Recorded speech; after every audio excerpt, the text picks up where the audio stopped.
Good morning, everyone. It's Lee Henson, President and founder of Agiledad, and it's time for today's episode of the Daily Stand-Up. Without any further ado, let's get started. Okay, so now, just to make sure we're all on the same page, we started off with, but we're different, and we talked about coaching teams at where they are, what point they are in their Agile journey. Then we talked about how we measure our Agile health and how we get to a point where we can do some type of agility assessment and how Grow can help us get there. So now, today, part 3 of this 5-part section is gonna cover the part that I love the most. And this is where we have to say, okay, now that we know where the team is and where we are in a journey, now that we understand how we can measure our health and figure out where we need to be, the next step is going to be, once we've diagnosed, what are we going to do? What plan are we going to have to pull this together to make this happen? Now, pulling together a plan is oftentimes the most frustrating part. So let me explain that. Because I think a lot of times when people say we're going to pull together a plan, they're looking for something that's very static. They're looking for something that's very forthright. They're looking for something that's very deliberate. They're looking for something that's very step 1, step 2, step 3. What they're looking for is a process. When in actuality, we all know, because we've been strongly trained, that they should be looking for a framework. They should be looking for something that's going to give them the tools necessary to be successful, but also something with some flexibility. They don't want to limit or sacrifice flexibility in order to be in a good place. So the question becomes, how do we get there without sacrificing the flexibility? And the answer is, drum roll, you can start with a team working agreement or an organizational working agreement that discusses what the expectations are. Now, this is important.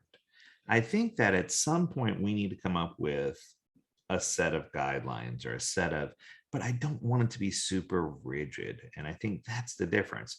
If we come up with some type of working agreement and say, hey, we agree that this is how we're going to work together. We agree that these are the things we're going to do to be successful. We agree that this is what makes sense in our organization, then it's going to make it easier and better and healthier for us to be able to say, this is how we're going to work together as teams. These are the things that are expected of us. These are the things that we agree that we can commit to do. These are the things that we can say with confidence are going to be okay.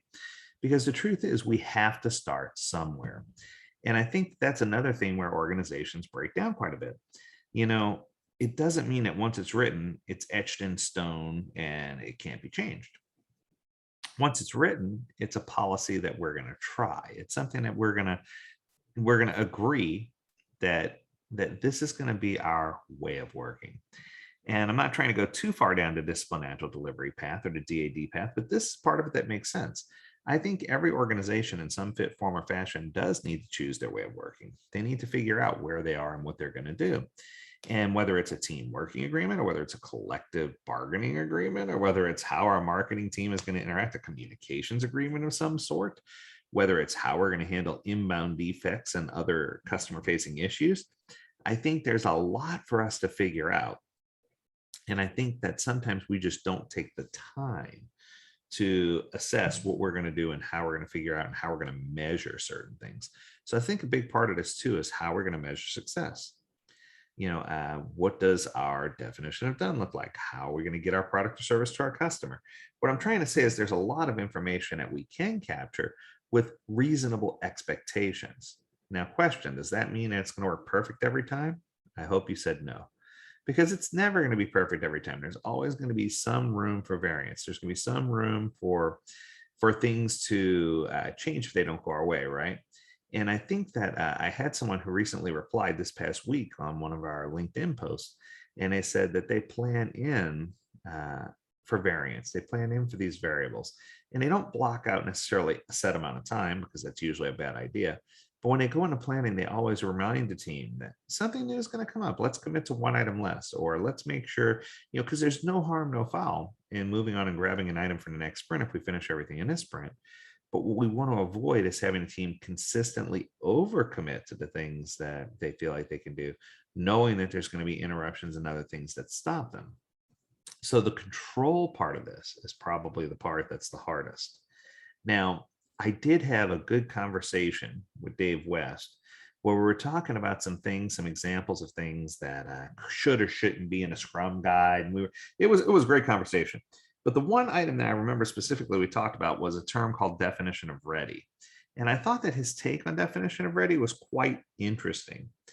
His take on definition of ready was, if we lock in something to a pure definition of ready, then that basically takes away, if Scrum is designed to build complex things and there's going to be some unknowns, if we take away all the unknowns, what happens if we hit an unknown? I know that sounds silly, but definition of ready is kind of a cyclical loop.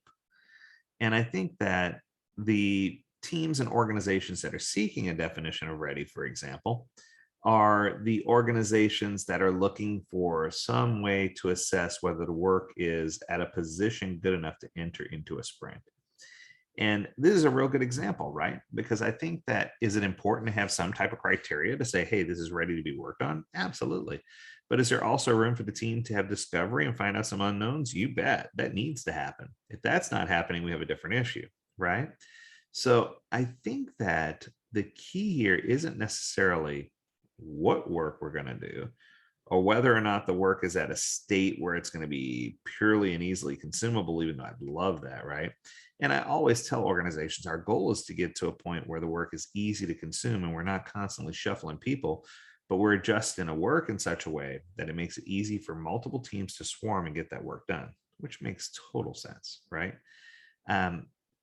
But I think that our goal should be to get to a point where we are happy that we can time box some discovery and we can figure things out. We do set aside time for issues or for questions or for things that arise, and we take on less work each sprint so that we have some flexibility, so that we're not constantly just jamming as much as we can in there and hoping for the best.